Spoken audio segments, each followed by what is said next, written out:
sa practice. USG ka na lang, mananakit ka na lang pala. Ay, nice! Manager, baka sabihin, may gusto mo sabihin lang. So, pag ano, medyo may ano ko dyan. Relax lang kayo dyan, ha? Wala kayo stress. Oo, sabihin niyo. Palit tayo. Okay, running tuloy na. Number 3.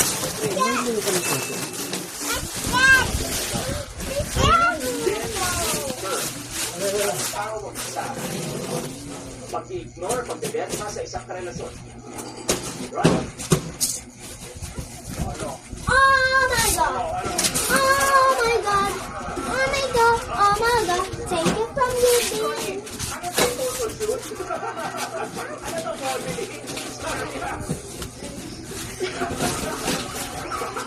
Ano ito ba?